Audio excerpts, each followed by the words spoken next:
Hi, this is Henry Sands with another episode of Real Talk for our daily episode here dealing with the COVID-19. We want to thank our sponsors over there at Park Bank. Thank you for everything that you're doing. Thank you for continuing to support us and trying to make sure we get information out in a timely manner. I have someone who's kind of famous these days on our show. You look up, she's on ABC News, Nationwide ABC News.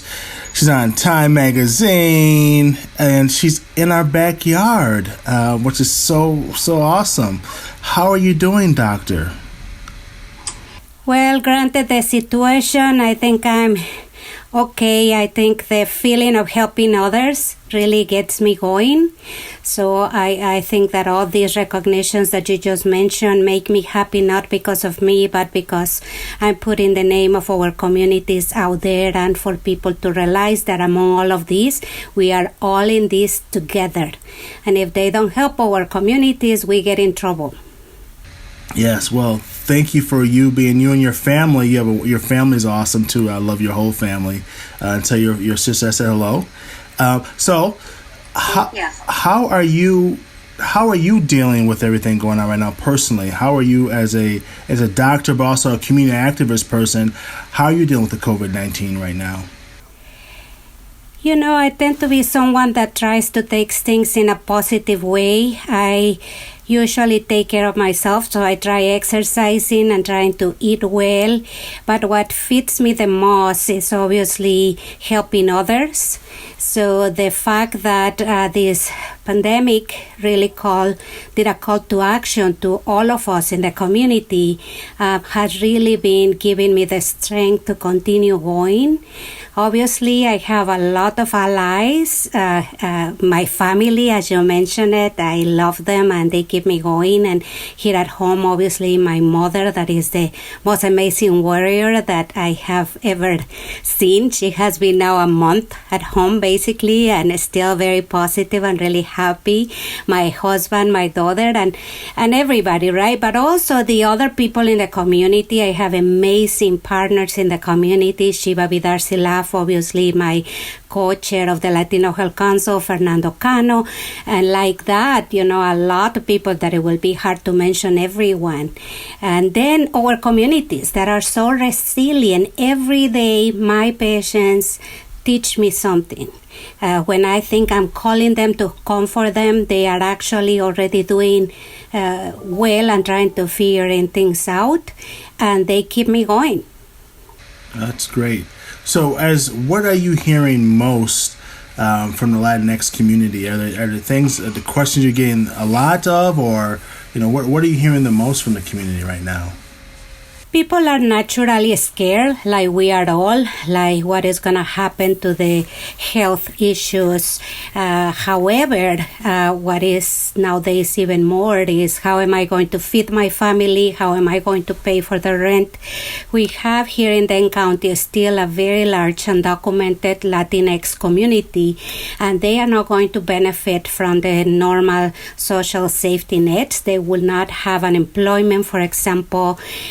Several of them are still working and in the front lines, either in the restaurants, in the stores, cleaning the houses, cleaning the hospitals, at the hotels, still helping, and yet many of them are not going to get benefits. And then many of them actually were fired, and now they will not have employment to be able to fulfill the financial needs of their families. So that has been very, very difficult for all of us.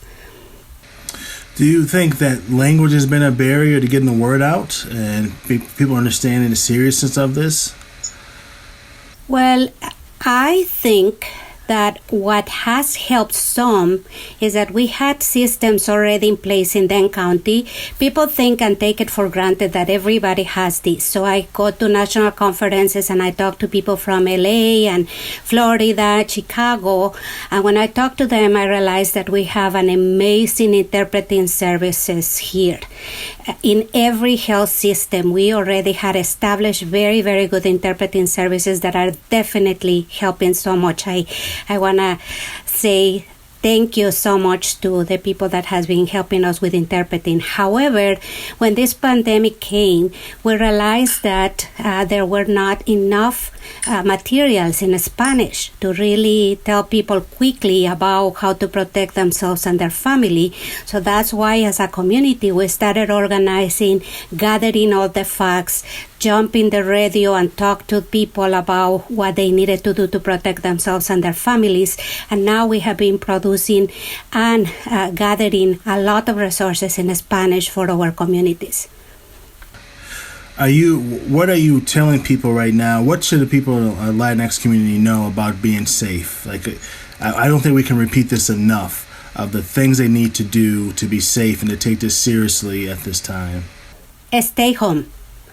Definitely. Again, I know you want to be able to work to feed your families. But if you get sick or you get your family sick, you are not going to be able to do this. So if you have symptoms, you have to stay home. You have to isolate yourself from other people in your family, which again, for our communities, it is really difficult because sometimes they have a very little apartment where isolating themselves means maybe staying in the bathroom, maybe, right? So, but as much as you can, if you can stay home and you can isolate yourself if you have symptoms. Do not go to the hospital or the clinics. Call us. The clinics are open. Obviously, the hospitals have set up very good systems for people to call in. And then if you call us, we can tell you what to do at home and if needed, if you need to go to the hospital. Can you do me a favor and say that also in Spanish for our Spanish-speaking viewers? Can you say Claro that que sí, con mucho gusto, me gusta más el español. Quisiera decirles a nuestra audiencia que se queden en la casa.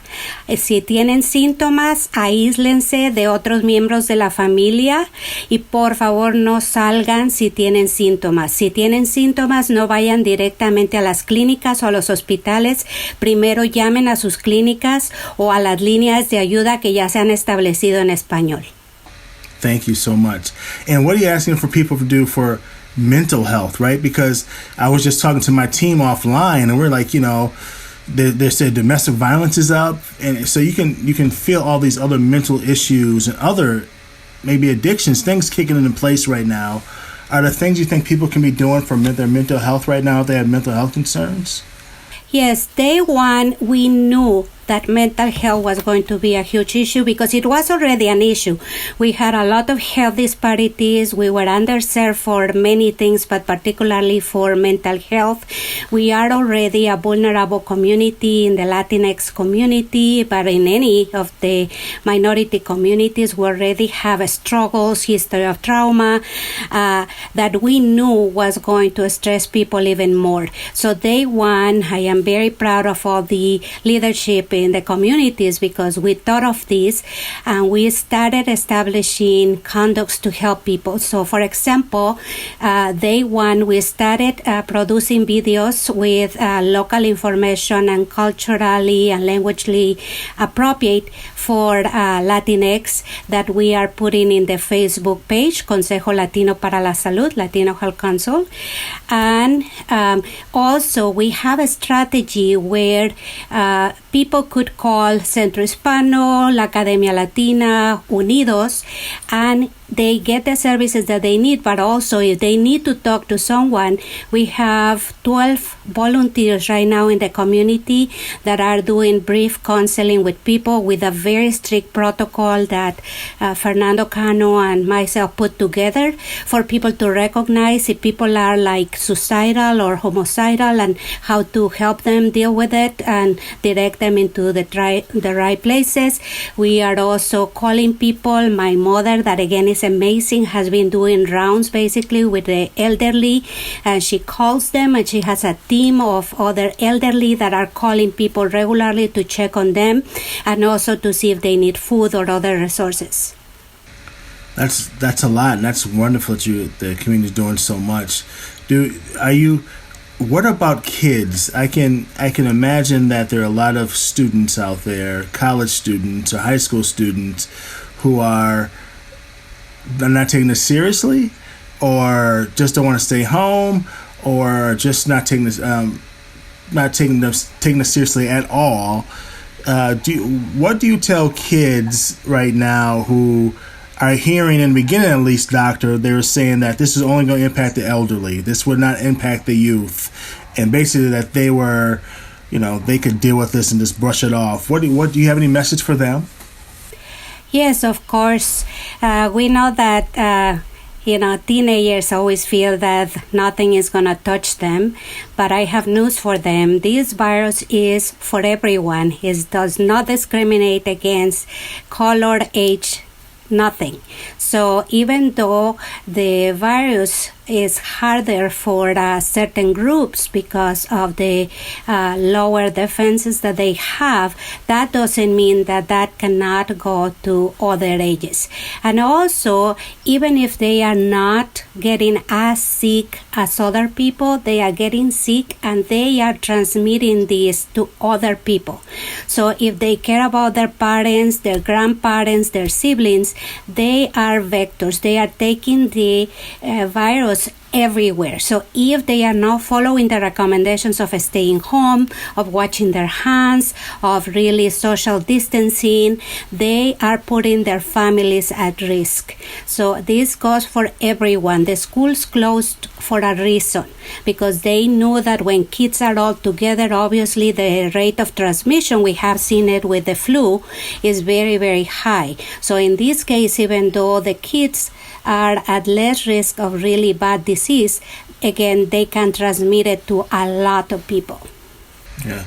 Well, thank you for everything you're doing, and thank you for all the hard work, and now even thank you for making time for Little Madison 365. Now that you're doing all these wonderful things nationwide, we're so proud of you. You're a blessing for our community.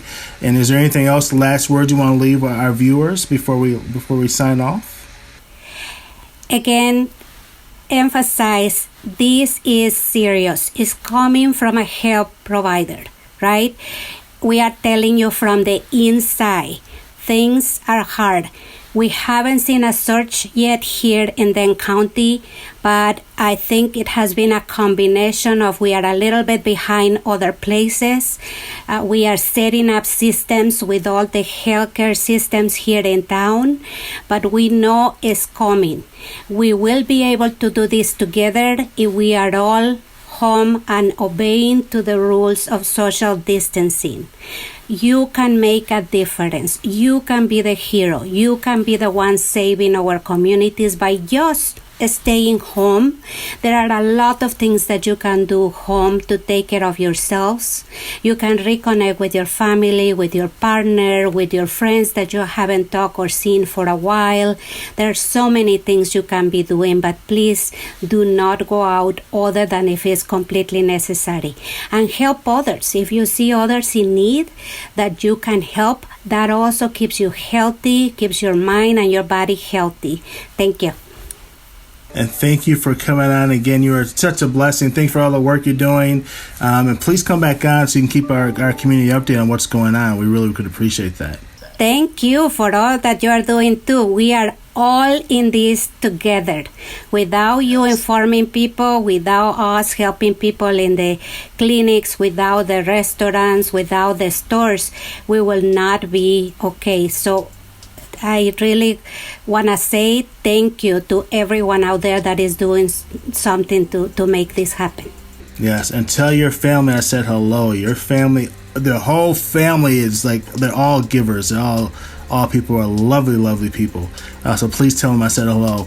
And thank you again thank you for another episode of Real Talk, and we'll see you next time.